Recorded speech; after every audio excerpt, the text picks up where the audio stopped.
We're going to start with talking about different leadership styles that we see across organizations to really kind of stimulate thinking around leadership that you see in your organization, leadership that you may can resonate with personally, the things that you kind of see in yourself. And then as you think about growth over time within your organization, the right types of leadership styles that are important to be able to grow and adapt through all the changing times that we're in. So we're going to go over transformational leadership, transactional leadership, authoritative, and situational. So get ready. Here we go. Transformational. So think of this as like the big picture person. So large vision, turning the ships, very inspirational, motivational. This is the cool one. This is what everyone wants to be, the transformational leader. Thinking about, people that help others on the team have a purpose in what they're doing. So you're working towards something that's bigger than yourself. You feel like you're making an impact. Think of examples like Steve Jobs at Apple or Jeff Bezos at Amazon. Really inspiring your teams to feel like they're impacting something. Changing patients' lives. Other companies changing the world with whatever innovation that you're pushing forward. Those are your transformational leaders. And as we know, at different points in our career and in the organizations that we're in, it's really important to have those transformational leaders in the right place at the right time to take our companies and our teams forward. Next one is transactional. You hear the word transactional and you kind of, I don't know if you're like me, you kind of think of a negative connotation, and this is not looked at as a negative thing. So don't go there in your mind around thinking of that as just, transactional like an exchange. Think of it more like, there are definitely teams and situations and systems where, it's critically important to just get the job done. If there's a certain system or a process, you've got to get it done, get from point A to point B. And for leaders in that kind of environment, it's really all about making sure that direction is clear, that the system is well defined, that everyone knows the rules and here's where we stay in. So think about like sterile compounding or nursing in the home, all these things. A lot of what we do in infusion pharmacy practice on the front lines, I think it's really important to have leaders that can really connect with this transactional leadership style, because you've got to be able to be clear with your team, make sure they stay focused, and be able to show them, hey, this is the path and these are the rewards at the end of the path, and so being able to provide that positive reinforcement around following the system, making sure things work, and following those rules in that system. All right, the next one is authoritative. Note that this is not authoritarian.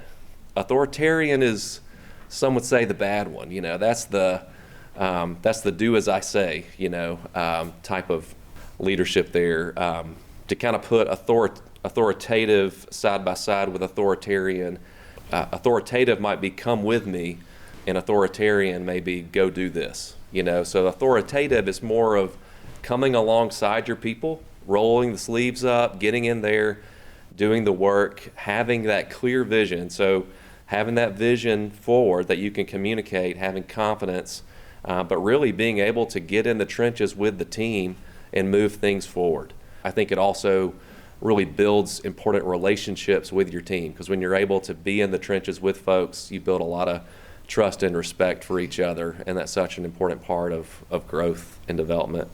The last one here is situational, and this is kind of a broad-based one here.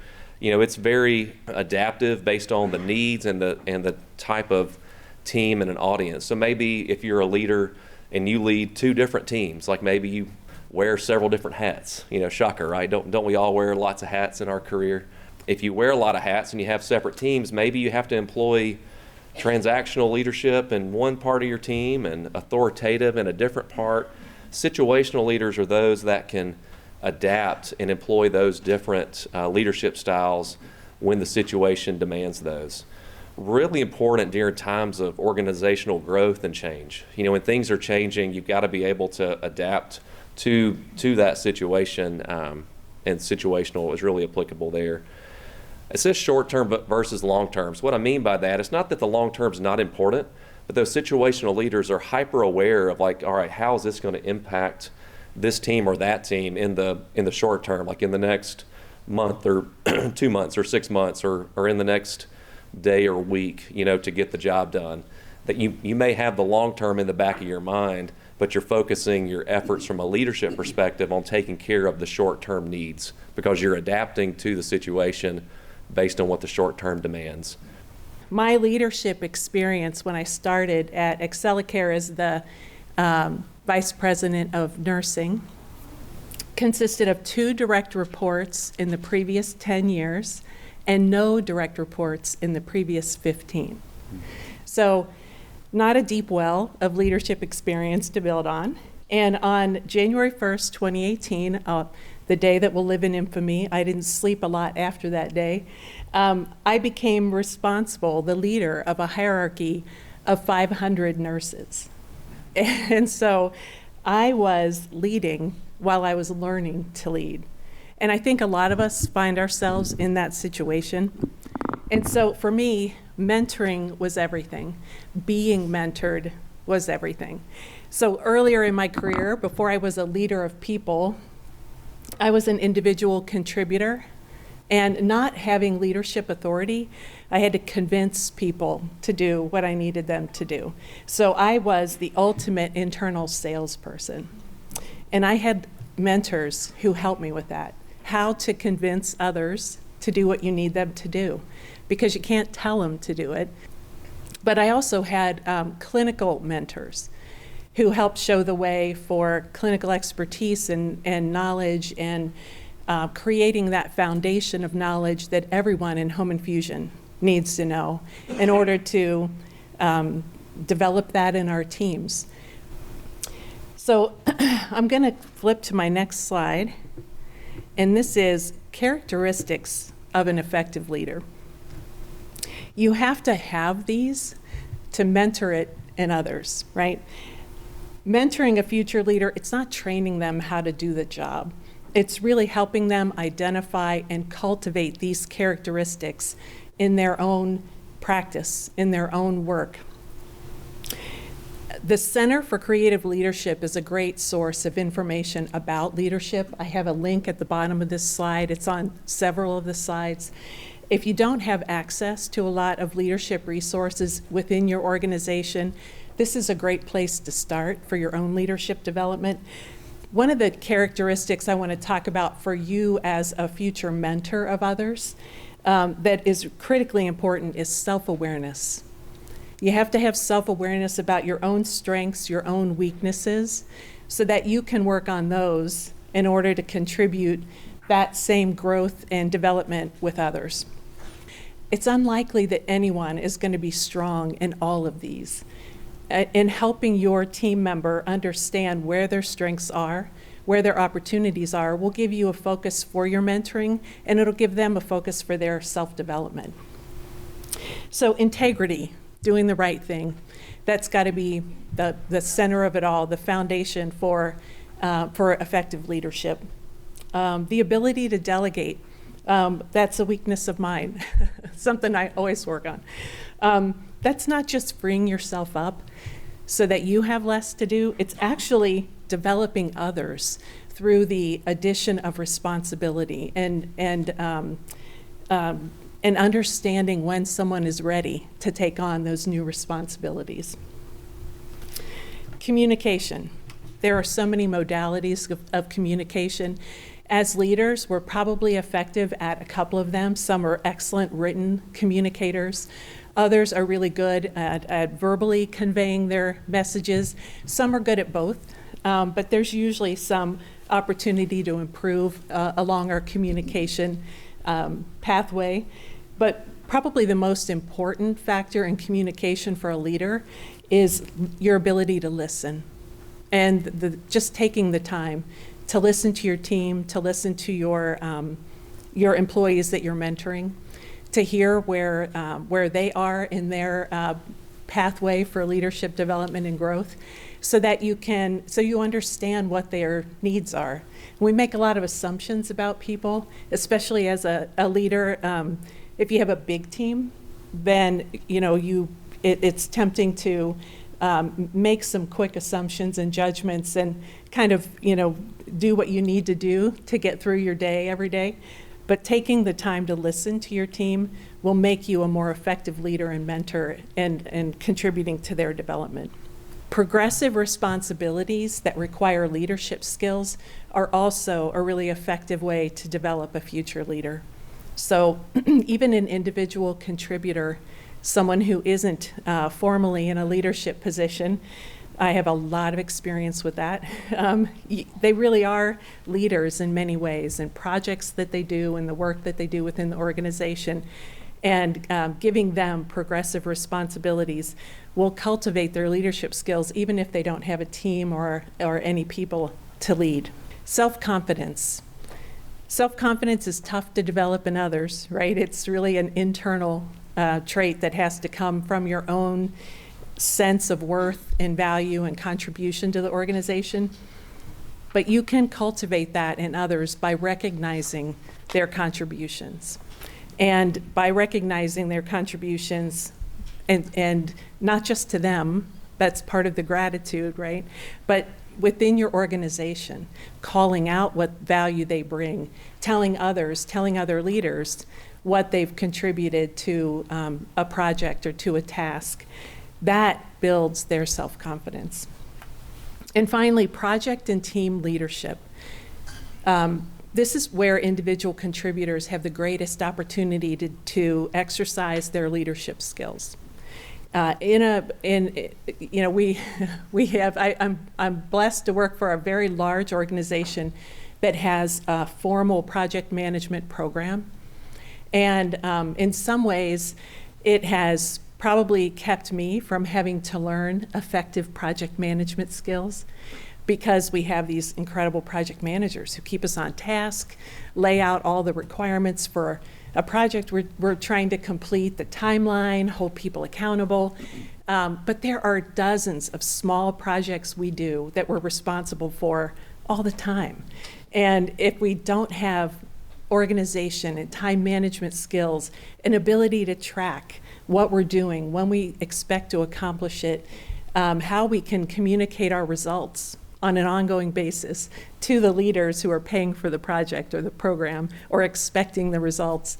If we lack those skills, then we're really missing a lot of opportunity to provide effective project management in an informal capacity. There are a lot of tools out there for free if you don't have project management resources at your organization. And I just encourage you to explore those. If your teams are working on projects and they lack that organizational component or an ability to really effectively report on their success, then give them the tools that they need to make those contributions. And again, that Center for Creative Leadership is a great place to start.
I'm loving the age ranges of the people at this meeting.